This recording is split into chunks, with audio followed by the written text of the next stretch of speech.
avançamos então para quinta-feira, onde vamos considerar a concretização daquilo que Deus havia alertado. Então, a primeira pergunta que eu faço aqui na lição, que tem como título o juízo divino na quinta-feira: por que os primogênitos? Então, produção, nós precisamos voltar ao livro de Êxodo, capítulo 4, versos 22 e 23. Por favor, produção, coloque aí. No primeiro encontro que certamente Moisés teve com Faraó, Deus orientou que ele dissesse estas palavras.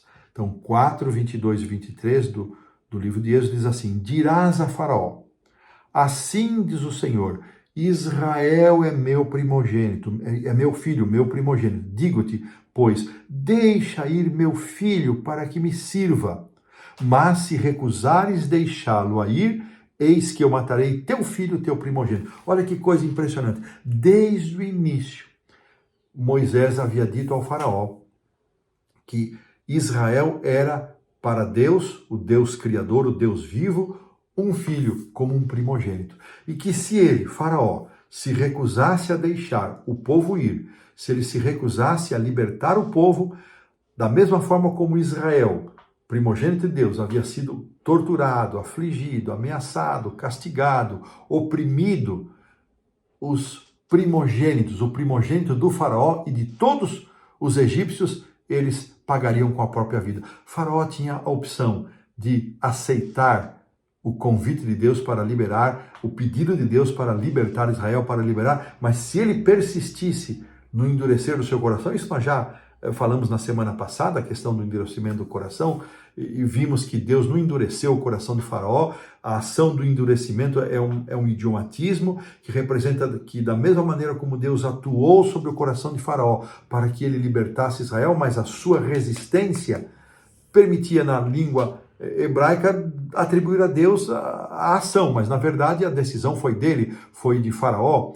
e chegamos a esta praga que atingiu os primogênitos. E é interessante que aqui no livro, nos comentários de Ellen White, nos é dito que quando Moisés anunciou esta praga para Faraó, Moisés ficou muito, muito chateado, muito enfurecido diante isso. A Bíblia não fala, mas Ellen White diz que Faraó ficou enfurecido. Ao invés de ele se reagir com sensibilidade, depois daqueles 3 dias de reflexão, ele ainda enfureceu-se contra Moisés, e Moisés saiu enfurecido, diz aqui o texto, porque ele não cedeu, ele endureceu o coração, e Moisés sabia o que iria acontecer. E aqui também Ellen White diz que muitos egípcios que ouviram acerca do que iria acontecer, eles buscaram abrigo na casa dos hebreus. Não era pintar a porta de suas casas, era buscar abrigo na casa dos hebreus.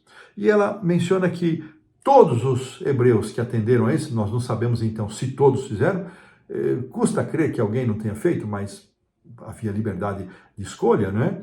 Entre hebreus, pode ser que hebreus estão envolvidos com as coisas do Egito, não dessem bola, mas todos aqueles que pintaram as suas portas com o sangue do Cordeiro foram salvos e também receberam de bom grado, diz aqui Ellen White, estes egípcios que agora reconheceram que todos os ídolos do Egito não tinham poder sobre a vida como eles pensavam, e eles então entregavam-se ao Deus dos hebreus, ao Deus de Israel. E que coisa interessante, meus irmãos, que por volta da meia-noite, quando o anjo da destruição passou pelo Egito, imagino a tensão. E eles foram orientados a comer a Páscoa. Então, o cordeiro era imolado ao pôr do sol, eles aí prepararam, assaram o cordeiro, não sei quantas horas eles demoraram para assar, talvez 3, 4 horas que seja, mas antes da meia-noite já tinham terminado com certeza completamente a ceia, as ervas amargas e os pães sem fermento, e eles foram orientados a esperar a ordem de saída. De que forma? Olha, é muito interessante isso, irmãos, que deixa eu voltar aqui para o Êxodo capítulo 12, né? Nós vimos aqui que Deixa-me ver aqui o verso, onde está? Acabei de ver aqui, gente, agora me perdi aqui, só um minutinho, que eu já vou achar. Então, eles estavam, não achei aqui, mas quando a gente quer, some, né? Então, deixa eu ver aqui, os versos 29 e 30, eu não achei o que eu queria, mas aqui nos diz que, assim, que eles celebraram, verso 11, perdão por essa demora não planejada, né? Desta maneira, põe em produção para nós, 12 e 11. Desta maneira o comereis, lombos cingidos, sandálias nos pés e cajado na mão, comê-lo-eis à pressa. É a Páscoa do Senhor. Olha que coisa interessante. Eles estavam prontos, preparados. Imagino que enquanto o cordeiro estava sendo assado, eles se aprontaram, ficaram todos preparados, prontos para deixar o Egito. E dessa maneira, lombos cingidos, sandália nos pés, cajado na mão. E o Dr. Rodrigo faz uma menção desse comer à pressa. Era um apressar-se em direção à liberdade. Ele junta isso, ele faz uma ligação desse texto com a segunda carta de Pedro, capítulo 3, verso 12, em que Pedro diz que nós também podemos apressar, ou seja, o povo de Israel deveria demonstrar uma atitude de pressa para ir ao encontro da liberdade. O povo de Deus nesse tempo deveria demonstrar também uma postura de pressa na pregação do Evangelho para irmos ao encontro da salvação, da libertação, da volta de Jesus. Olha que ideia interessante nos sugere o Dr. Rodrigo. E assim eles deveriam comer. E aqui então vem a descrição do que passou. Verso 29, produção, coloca aí, é muito triste isso. Aconteceu que à meia-noite feriu, capítulo 12, 29, à meia-noite feriu o Senhor todos os primogênitos na terra do Egito, desde o primogênito de Faraó que se assentava no trono, até o primogênito do cativo que estava na enxovia e todos os primogênitos dos animais. Então, à meia-noite aconteceu. E Ellen White menciona aqui na parte dos comentários trazidos, né, que por volta da meia-noite, as casas dos egípcios, a uma só, elas foram acordadas pelo grito de dor.